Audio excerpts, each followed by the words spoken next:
Bismillahirrahmanirrahim. Assalamualaikum warahmatullahi wabarakatuh. Perkenalkan, saya Fahmi Iksan Taharu. Saya adalah salah satu dosen tetap yayasan pada program studi pendidikan biologi Universitas Muhammadiyah Buton. Pada kesempatan kali ini, saya akan memaparkan mengenai salah satu mata kuliah yang saya ampuh, yakni mata kuliah evaluasi pendidikan biologi. Pemaparan ini dalam rangka penyusunan deskripsi atau pernyataan diri dosen dalam unjuk kerja Tridharma Perguruan Tinggi bidang pengajaran. Baik, beberapa hal yang akan saya jelaskan meliputi DIA atau Delivery, Interaction, and Assessment. Langsung saja, mata kuliah evaluasi pendidikan biologi adalah salah satu mata kuliah wajib pada program studi pendidikan biologi di Universitas Muhammadiyah Buton yang terdiri atas 3 SKS. Pada mata kuliah ini, mahasiswa akan belajar melalui berbagai aktivitas pembelajaran di mana mereka akan berlatih dan mempelajari teori maupun praktik yang terdiri atas menjelaskan dasar hukum serta prinsip dasar evaluasi pendidikan dan evaluasi pembelajaran biologi, menjelaskan penilaian proses, penilaian hasil belajar, penilaian otentik, dan penilaian alternatif, menganalisis teknik dan instrumen penilaian yang dapat digunakan berdasarkan studi kasus dalam pembelajaran biologi, menyusun instrumen penilaian pada setiap ranah kompetensi pada pembelajaran biologi, menerapkan penilaian pada setiap ranah kompetensi, mengevaluasi hasil penilaian yang dilakukan, merancang program remedial, serta mengomunikasikan kerja mandiri atau kerja kelompok yang telah mahasiswa lakukan selama proses pembelajaran. Adapun pokok-pokok materi yang akan dijabarkan pada mata kuliah ini, yakni kebijakan mengenai evaluasi pendidikan dan evaluasi pembelajaran, konsep dasar, ranah, dan langkah-langkah evaluasi, proses dan evaluasi hasil belajar, teknik-teknik penilaian, instrumen-instrumen yang digunakan dalam penilaian proses maupun penilaian hasil belajar, validitas dan reliabilitas instrumen penilaian, analisis item, tes hasil belajar, nilai akhir, peringkat, dan pembuatan profil hasil belajar biologi, serta program remedial. Adapun kemampuan akhir yang diharapkan dapat dicapai oleh mahasiswa dalam tiap tahapan pembelajaran, itu terbagi atas sub CPMK 1, yaitu mampu menjelaskan konsep dasar, pendekatan, dan prinsip dasar evaluasi pembelajaran. Sub CPMK 2 mampu menjelaskan konsep penilaian proses, penilaian hasil belajar, penilaian otentik, dan penilaian alternatif. Sub CPMK 3 mampu menganalisis teknik dan instrumen penilaian yang dapat digunakan berdasarkan studi kasus dalam pembelajaran biologi. Sub CPMK 4 mampu menyusun instrumen penilaian ranah pengetahuan pada salah satu materi biologi secara berkelompok. Sub CPMK 5 mampu menyusun instrumen penilaian ranah sikap pada pembelajaran biologi secara berkelompok. Sub CPMK 6 mampu menyusun instrumen penilaian ranah keterampilan pada pembelajaran biologi secara berkelompok. Sub CPMK 7 mampu menerapkan penilaian yang telah disusun pada simulasi pembelajaran biologi. Sub CPMK 8 mampu mengevaluasi hasil penilaian yang dilakukan pada simulasi pembelajaran biologi. Sub CPMK 9 mampu merancang program remedial sebagai tindak lanjut hasil penilaian pembelajaran biologi. Dan sub CPMK 10 mampu mengomunikasikan hasil kinerja mandiri atau kerja berkelompok yang telah dilaksanakan. Kita melangkah pada sistem pembelajaran atau mode perkuliahan. Mode perkuliahan pada mata kuliah ini terdiri atas tatap muka terbatas dan tatap maya dengan bantuan Zoom meeting. Metode pembelajaran pada mata kuliah ini terdiri atas ceramah, diskusi kelompok, project-based learning, maupun presentasi kelompok. Interaksi antara dosen dan mahasiswa ditempuh melalui tanya jawab maupun diskusi dan pembimbingan dalam rangka penyelesaian proyek yang dikerjakan oleh mahasiswa selama proses perkuliahan berlangsung. Penilaian yang dilakukan terdiri atas penilaian selama proses pembelajaran maupun penilaian hasil belajar. Penilaian selama proses pembelajaran dilakukan untuk melihat partisipasi mahasiswa dalam berdiskusi, menyimak penjelasan dosen, maupun dalam menyelesaikan proyek-proyek yang diberikan kepada mereka, baik individu maupun berkelompok. Sedangkan penilaian hasil belajar itu dilakukan untuk mengukur pencapaian hasil belajar mahasiswa setelah mengikuti proses pembelajaran. Penilaian hasil belajar dilakukan dengan pemberian tes tertulis berupa esai yang dilengkapi dengan rubrik penilaian. Baik, berikut adalah rekaman salah satu pertemuan dalam mata kuliah evaluasi pendidikan biologi yang menggunakan mode perkuliahan tatap muka terbatas. Bismillahirrahmanirrahim. Assalamualaikum warahmatullahi wabarakatuh. Alhamdulillah, hari ini kita masih dikasih kesempatan untuk berkumpul bersama di tempat ini dalam rangka perkuliahan kita mata kuliah evaluasi pendidikan biologi. Jadi terima kasih kalian sudah datang. Bagaimana kabar kalian hari ini? Baik, sehat toh? Nah, hari ini kita lanjutkan perkuliahan kita. Perkuliahan kita pada hari ini itu kita akan lanjutkan materi sebelumnya, yaitu analisis teknik penilaian yang tepat untuk kompetensi tertentu. Dan kali ini kita akan menyusun instrumen penilaian yang tepat untuk kompetensi ranah pengetahuan. Oke, nah sebenarnya mekanisme penilaian hasil belajar berpendidik itu ini tahapannya. Yang pertama apa? Silakan. Ada yang bisa bantu saya? Ada yang bisa bantu saya? Jadi ada 5 tahap. Yang pertama apa? Perancangan strategi penilaian. Kita rancang dulu strategi apa yang akan kita gunakan untuk melakukan proses penilaian. Yang kedua, menyusun RPP dengan berdasarkan silabus. Oke, kemudian yang berikutnya adalah kita susun instrumen penilaian. Apa yang kita perhatikan di situ? Yang kita ikuti adalah langkah-langkah pengembangan instrumennya. Nah, berikutnya adalah kita rakit butir soalnya. Dan kemudian kita laksanakan penilaiannya, dan kemudian kita sampaikan hasil penilaian.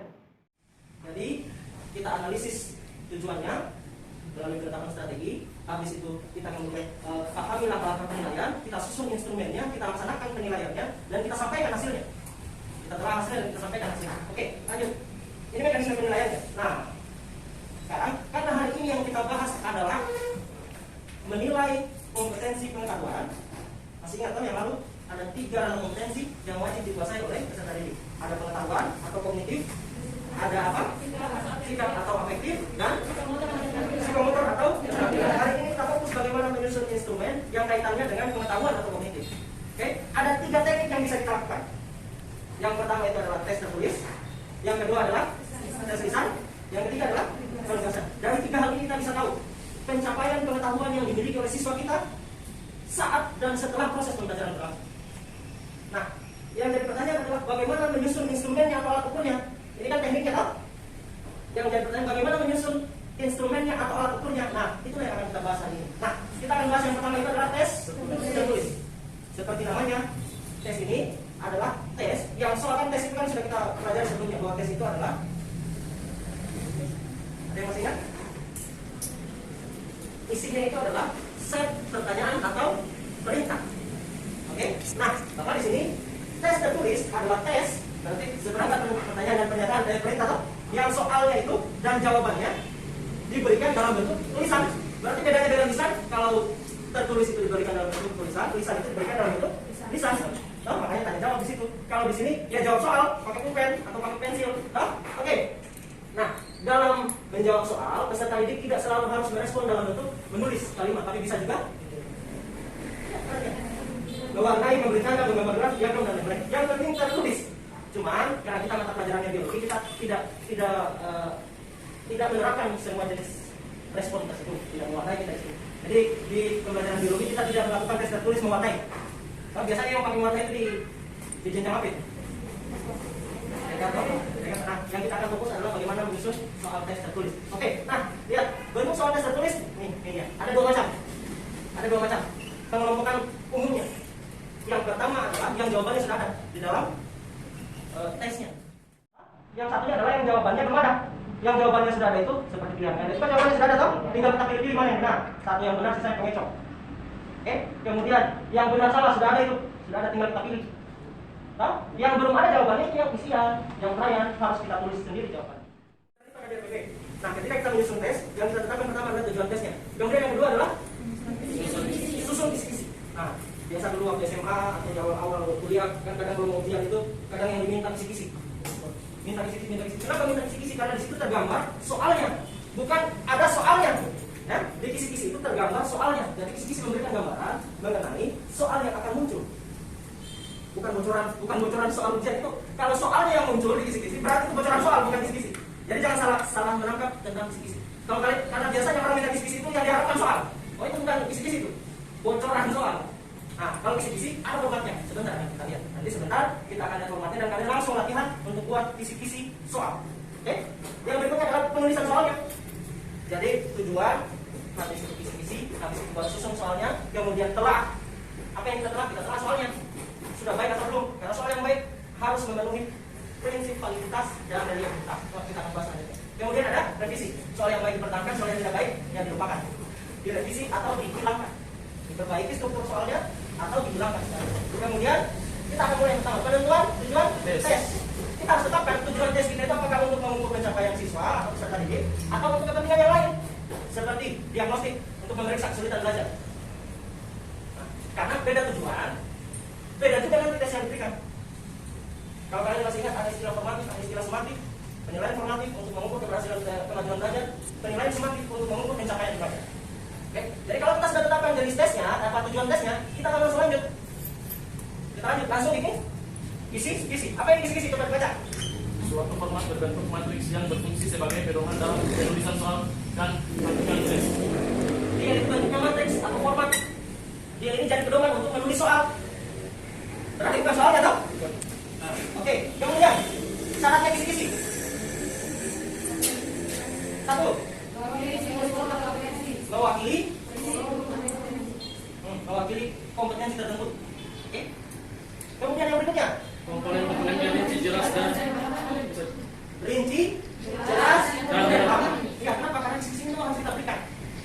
Harus kita tahu sama peserta tes. Atau perlu kita berikan, perlu kita berikan supaya peserta tes dengan melihat ini bisa tahu bagaimana mereka dinilai dan mereka akan belajar berdasarkan kisi-kisi sehingga belajarnya bisa efektif dan efisien. Makanya setiap kali ujian nasional dulu, waktu ujian nasional selalu keluar kisi-kisi. Selalu keluar. Karena memang kisi-kisi harus diberikan sebelum pelaksanaan tes. Kalau mau kemudian yang berikutnya, indikator dan jadi kalau di LPP kita belajar indikator pencapaian kompetensi, di soal kita belajar indikator soal. Indikator itu pencirinya. Oke, indikator pencapaian kompetensi, penciri bahwa kompetensi tersebut telah dicapai. Indikator soal, penciri dari soal. Oke, kemudian masih ada lagi. Oke, kita pindah ke komponen kisi-kisi. Komponen kisi-kisi ada komponen identitas, ada komponen matriksnya itu sendiri. Identitas ini tinggal diisi, ada jenjang pendidikan, program, kemudian mata pelajaran, ada kurikulum dan soal. Ini tinggal diisi saja. Ini saya ambil formatnya dari pedoman penilaian yang ada di kurikulum 2017. Kemudian matriks, nih ada kompetensi dasar. Nah ini nih. Tadi kan kita harus lihat strateginya tuh, kita harus perhatikan RPP-nya toh? Kita harus perhatikan kompetensinya. Karena soal harus disusun sejalan dengan kurikulum dan kompetensi yang ada. Oke. Nah, kemudian ada materinya di situ, ada indikatornya, ada soalnya, ada level kognitifnya. Ini yang disebut soal ini nanti kita lihat bukan soal dalam bentuk mata untuk soal yang bukan. Tapi soal di kisi-kisi itu bisa menunjukkan nomornya mungkin, nomornya sendiri bisa menjabarkan struktur soal yang kita lihat. Kemudian ada level kognitif. Ada level kognitif beberapa kali kita singgung dan kita akan lihat secara spesifik sebenarnya. Kemudian ada nomor soalnya dan ada bentuk soalnya. Oke, kita lanjutkan. Ini dia, kompetensi dasar. Jadi mahasiswa sekalian, kalian tidak boleh lagi tidak familiar dengan kompetensi dasar. Karena mengajar dari kompetensi dasar, mau bikin soal dari kompetensi dasar. Karena kompetensi dasar adalah kompetensi minimal yang harus dicapai oleh peserta didik. Itu belajar dalam suatu kurikulum tertentu. Kompetensi dasar, kompetensi paling minimal. Artinya boleh lebih, tapi tidak boleh lebih rendah. Kompetensi dasar menjadi dasar atau menjadi acuan dalam menyusun langkah kompeten, dalam memilih strategi pembelajaran, dalam menetapkan soal. Itu pentingnya kompetensi dasar. Maka setiap mahasiswa pendidikan prinsip urgensi artinya materi yang tercantum harus adalah materi yang wajib diketahui oleh siswa atau peserta didik. Kemudian relevansi dia harus relevan. Nah, materinya harus relevan dengan materi yang sedang dipelajari. Kemudian kontinuitas materi ini haruslah merupakan pelanjutan dari materi sebelumnya dan memiliki hubungan dengan materi setelah. Kemudian keterpakaian ya, materi harus memenuhi prinsip keterpakaian ketika kita membuat soal. Oke ya. Nah di grup ya di grup kelasnya itu sudah saya bagikan ada pedoman-pedoman di situ. Salah satunya adalah pedoman penulisan tes. Nah itu juga bisa kalian gunakan nanti ketika kita praktik untuk menulis soal sebentar ya, menulis kisi-kisi dan soal. Oke, kita lanjutkan. Nah ini yang agak beda dengan indikator pencapaian kompetensi, itu indikator soal. Apa itu indikator soal?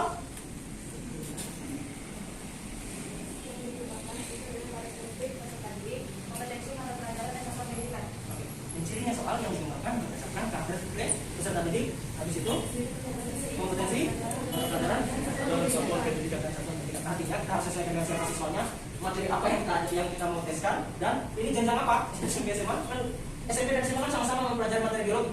Nah, tapi kan beda itu, kedalamannya beda. Dalam tulisan soal tidak pertimbangkan. Oke, syaratnya ini kata yang baik satu. Memuat ciri-ciri kompetensi dasar yang akan diukur. Memuat ciri-ciri kompetensi dasar yang akan Diukur. Nah, itulah kenapa kompetensi dasar itu harus kita pecah-pecah. Misalnya menganalisis sistem pencernaan. Setelah kita lihat sistem pencernaan, maka kita pelajari materinya. Ternyata sistem pencernaan itu ada organnya, ada prosesnya, ada anatominya, ada fisiologinya, ada mekanismenya. Nah, ketika kita sudah pecah seperti itu, maka kita lihat yang menjadi penciri kompetensi dasarnya itu di mana batasannya. Itu kemudian kita pilih-pilih jadi bagian-bagian kecil, dan setiap bagian kecil itu kita usahakan masuk ke dalam soal yang kita konstruksi. Karena saya bilang kita konstruksi karena soal itu dibuat dan dikembangkan. Konstruksi itu kan konstruksi bangunan itu kita bangun dan dikembangkan. Soal itu kita buat, kita susun dan kita kembangkan. Kita kembangkan berdasarkan prasyarat-prasyarat tadi. Oke, kemudian yang kedua, memuat kata kerja operasional. Nah, ini juga. Kata kerja operasional. Kalau kalian lihat kompetensi dasar, menganalisis sistem pencernaan, menjelaskan proses sintesis protein, itu menjelaskan, menganalisis itu adalah kata kerja operasional. Semua ada maksudnya dan semua ada maksudnya. Kemudian yang berikutnya berkaitan dengan materi yang dipilih dan dapat dibuatkan soalnya.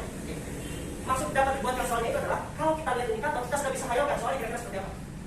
Ya, itu indikator yang baik. Kalau kita lihat indikatornya misalnya gini, salah satu indikator disajikan data pertumbuhan tanaman kacang panjang. Siswa kemudian ditanya apa kesimpulan dari data tersebut. Apa yang kalian bayangkan? Ya, yang kita bayangkan di soal itu pasti ada data-datanya pertumbuhan. Dan di pilihannya kita akan memilih apa kesimpulan dari pertumbuhan tersebut dari waktu ke waktu. Apakah pertumbuhan ini makin lama makin tinggi atau bagaimana? Oke. Nah, ini dia. Ada cara perumusan indikator soal. Yang pertama, atau dua cara dalam perumusan indikator soal. Satu, yang ada stimulusnya. Dua, yang tidak ada stimulusnya. Atau satu yang tanpa stimulus, dua yang ada stimulus. Yang tidak ada stimulusnya itu dia langsung mengarah kepada petunjuk. Misalnya kepada kondisi yang ini. Misalnya peserta didik atau siswa dapat menjelaskan atau dapat mendeskripsikan mekanisme pencernaan. Kalau sudah seperti itu berarti yang mau ditanyakan apa itu? Urutan-urutan tentang pencernaan. Di poin mana tuh? Nah, yang keduanya adalah stimulus. Dengan cerita oleh pasien tersebut. Kalau seperti ini stimulusnya, kalian pasti bayangkan soalnya itu pasti ada tes urin di situ. Urinnya pasien amat mengandung 1, 2, 3, 4. Ini stimulus. Nah, yang ditanyakan apa? Yang ditanyakan berarti nanti misalnya di dalam soal itu yang di misalnya gini, urin itu tidak boleh ada albumin di sana. Nah, misalnya hasil dari tes ditemukan albumin, berarti ada kelainan tertentu. Maka untuk bisa menjawab itu, siswa atau peserta didik harus tahu dulu apa yang rusak dari ginjal ataupun komponennya sehingga albumin masih ada di urin. Ini soal yang levelnya sedikit lebih tinggi daripada ini. Kenapa? Karena ada kompleksitas tadi dalam menjawab.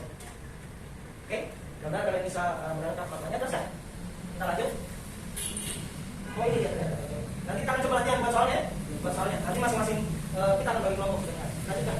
Oke, ini formatnya sudah ada di situ. Nah, selanjutnya yang kita lakukan adalah kita akan secara berkelompok membuat kisi-kisi soal. Untuk pertama kita buat dulu kisi-kisi, atau ada yang buat pilihan ganda nanti, ada yang buat isian, ada yang membuat esai, ada yang pilihan ganda biasa, ada yang benar salah, atau yang menyerupai, ya. Ada 4 kelompok ini. Nanti kita akan bagi 4 kelompok. Jadi setelah ini saya minta kalian untuk duduk secara berkelompok berdasarkan kelompok yang sudah kita tetapkan di pertemuan sebelumnya. Oke? Jadi sebelum kita kerjakan, ada yang ingin bertanya? Oke. Kalau tidak ada yang ingin bertanya, kita langsung membentuk kelompok. Nanti mungkin saja pada saat berjalannya proses pengerjaan mungkin ada pertanyaan, itu bisa kalian bertanya. Silakan. Kelompok 1 di sebelah sini, kelompok 2 di sebelah sini, kelompok 3 di bagian belakang, kelompok 4 di sana. Oke, silakan. Kami dulu. Sebentar. Kemudian silakan buat kisi-kisi soalnya dan buat soalnya. 5 nomor saja. Atau ini beda-beda toh? Ada yang 4 orang, ada yang 2 orang. Nah, yang 4 orang 4 nomor saja. Yang 2 orang 2 nomor saja. Nah, artinya setiap orang mengerjakan 1 soal. Oke, silakan.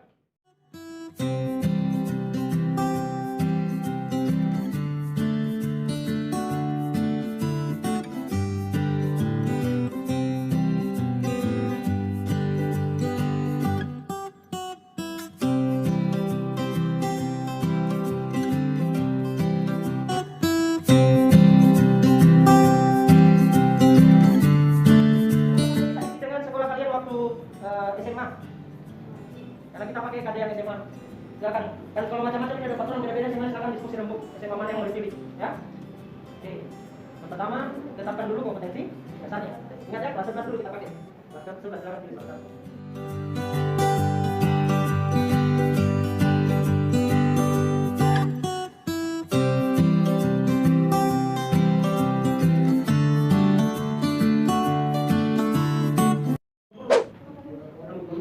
Kompetensi dasar apa yang dipilih? Habis itu yang mengetik bisa membuat formatnya. Yang kayak gini.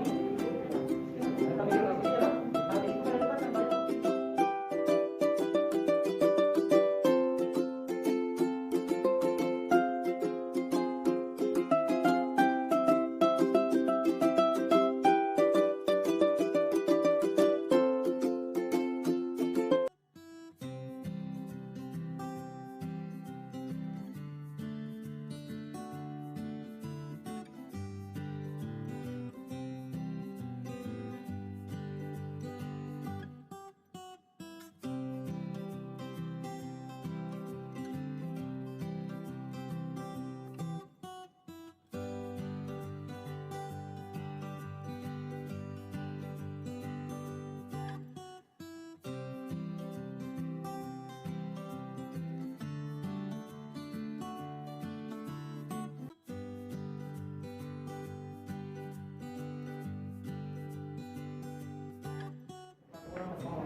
Amin saja.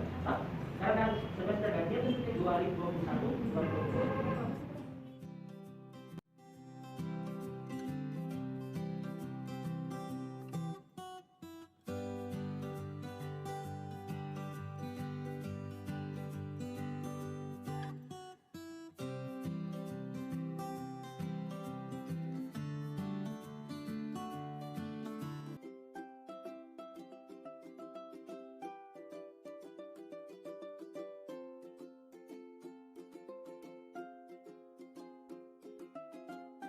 Kisi-kisi toh?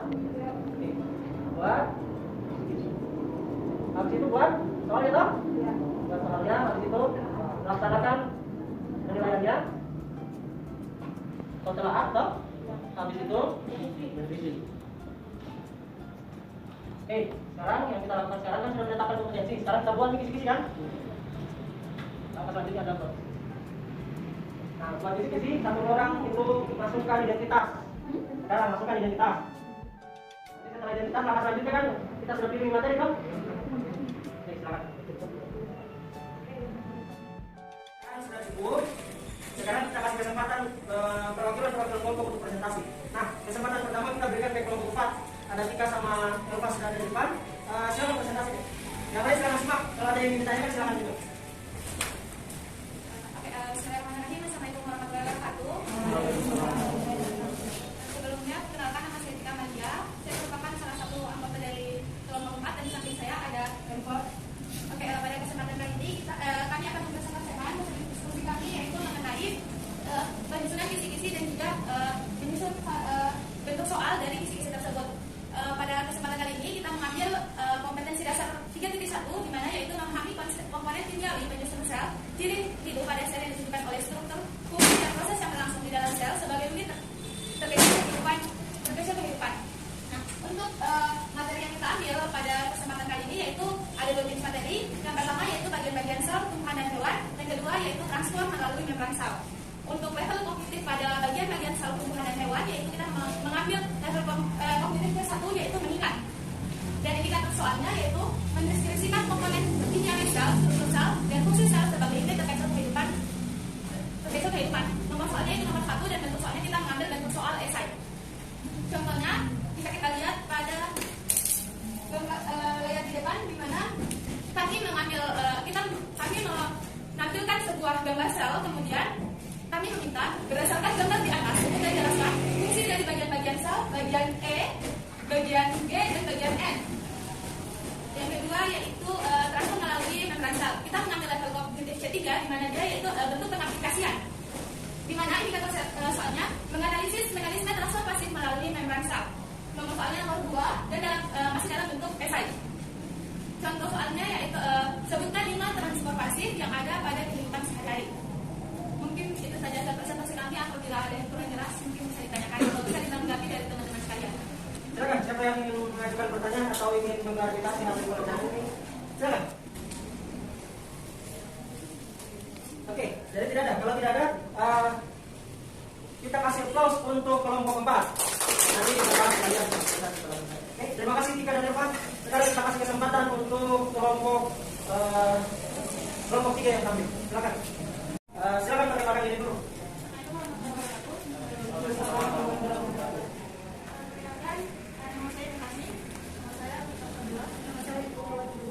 Saya Imam Sakti.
Oke, kalau tidak pertanyaan kita kasih pos lagi untuk kelompok 3. Oke, jadi terima kasih Nurhasmi dan kawan-kawan dari kelompok 3. Silakan kembali ke tempatnya.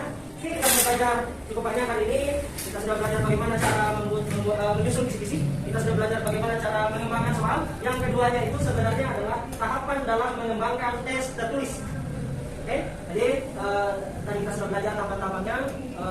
Ada yang ingin ditanyakan sebelum kita lanjut ke pertanyaan? Oke, kalau tidak ada, tadi itu kan baru buat 2 nomor tuh. Oke, jadi nanti tugas kalian adalah masing-masing mengembangkan setiap bentuk tes. Jadi masing-masing mengembangkan 5 soal pilihan ganda dan 5 soal esai. Setiap individu. Tadi kan terkelompok tuh. Sekarang adalah setiap individu. Oke, oke, paham kan? Oke, kalau gitu kita bertemu lagi insya Allah pekan depan di mata kuliah yang sama. Dan pekan depan kita akan bahas bagaimana menyusun instrumen penilaian penugasan. Oke, yang tadi kita tulis, yang berikutnya adalah penugasan. Jadi yang tadi itu pilihan ganda dan esai, yang berikutnya adalah penugasan. Oke, jadi sekian mata kuliah hari ini. Saya hadir dari Universitas Manggala. Alhamdulillah. Wassalamualaikum warahmatullahi wabarakatuh. Waalaikumsalam. Sekian PDD UKTPT bidang pengajaran saya. Semoga dapat bermanfaat. Billahi fisabilillah, wastabiqul khairat. Wassalamualaikum warahmatullahi wabarakatuh.